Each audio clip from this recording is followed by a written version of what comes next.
The Valley of La Vega attracted the attention of Christopher Columbus and the Spanish conquistadors because of its gold. It was a telling beginning for the city of 300,000. Today, many are still eking out an existence with little or no help and notice from the outside. That is true for the residents of this district called Carrera de Palma, north of La Vega. This neighborhood is, I would say that it's in between, it's in the middle of everything. I've seen neighborhoods that are extremely poorer than this one. The poverty here is nothing compared to what we saw in Haiti last year. Still, there is a great need, and not just for baseball equipment. It's hard because they have very basic needs that need to be met, and you just pray that they will be supplied. When we were playing baseball with them yesterday, the kids were either running around in barefoot or with their socks, and the field was gravel. It's just amazing to see how fast they are able to run with just bare feet. They have so little, but they're so appreciative for everything you do and everything they do have. Food and clothing are the most urgent needs, but not the only issues here. Absentee fathers and poverty open the door for drug dealers. Matilda Santiago Herrera raised 2 daughters here. When she suspected drug dealers were moving in, she moved into action.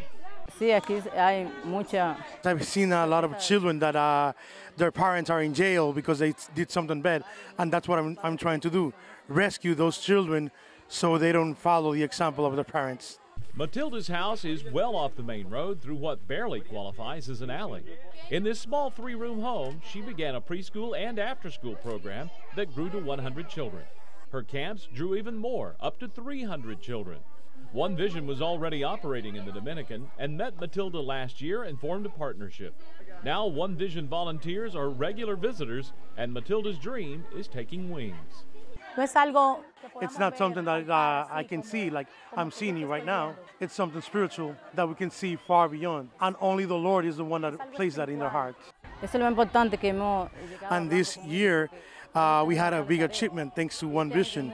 No children failed their class. Everybody approved their class. One Vision has a desire to come in and, of course, reach people for Christ, but their whole desire is to be able to help a community be transformed, not just by the power of the gospel, but also to be able to have opportunities educationally. If young people can get a vision of this is a hope, this is something, a goal that we can try to achieve with education.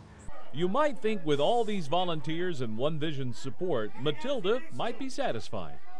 You'd be wrong. We are hoping that the governor and the politicians will help us, and so the children can practice sports, leave the streets, and have a better education. Which creates another need for One Vision International. I need more Matildas, yes. In La Vega, Dominican Republic, I'm Steve Phillips, 10 News.